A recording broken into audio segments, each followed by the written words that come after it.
Hi and welcome back everyone. I know that I've been away recently, I haven't been too well, but I'm feeling much better now. In the meantime, I've actually set up a new Facebook group as well with the idea of helping you guys even more, and I've put the link down in the description. Now today's video is going to look at primary school fundamental movements. We're going to look specifically at what they are and why they're so important. We're then going to share 3 games that you can use and they might actually make up your PE lesson. And then we're going to share 3 quick tips to help your teaching go to the next level. So, first things first, what are fundamental movements and why are they so important? So in a nutshell, fundamental movements are the basic movement patterns that we need to engage in play, sport and physical activity. Unfortunately, if we don't develop this skill set, then we miss out on certain play-based opportunity, which has huge knock-on effects socially, psychologically and emotionally. But when we master these movements, then the doorway of opportunity opens fully for us, both as a child and throughout our whole life, although this doesn't guarantee that you'll be Beyoncé's backing dancer. So we know the importance of fundamental movements. These can be running, hopping, skipping, jumping, crawling, side steps. Let's have a look at 3 different games in which we can squeeze out loads of these movements and give every children that chance to develop. Our first game is called Danger Zone. Here you're going to set up an area with 2 gates at either side. The aim of the game is for the blue team to try and get from the blue cones to the other blue cones and the red team from one set of blue cones to the other set of red cones.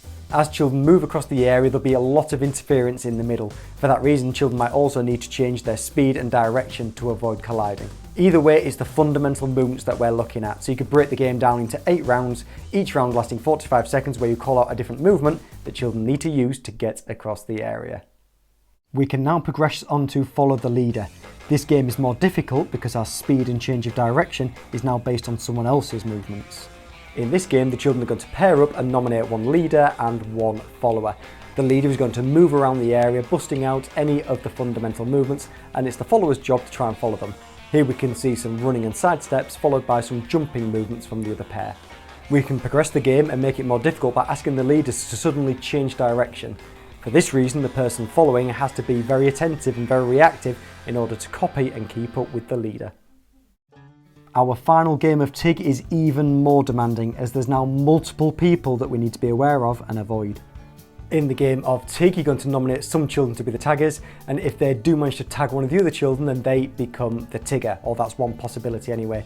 Make sure you play the game in several different rounds. One might be jumping, one might be skipping, one might be hopping, and keep the rounds nice and short so that children get to experiment with a range of different movements in a short amount of time. You can also add in extra tiggers to make the game more challenging.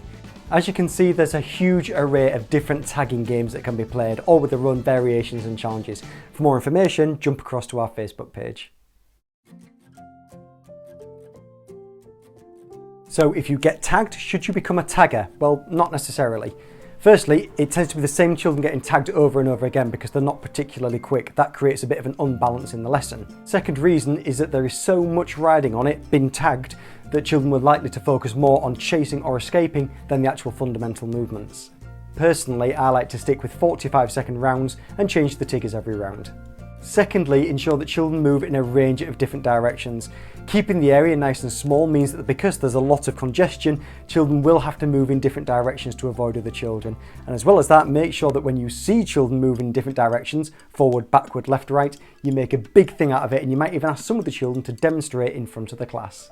And our final tip is to focus on the bigger picture.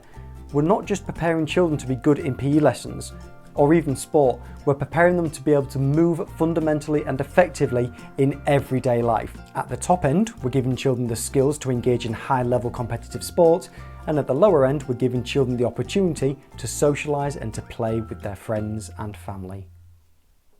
Thank you for watching. Please like and subscribe so that you can catch future videos and get your hands on our free resources over at our Facebook group.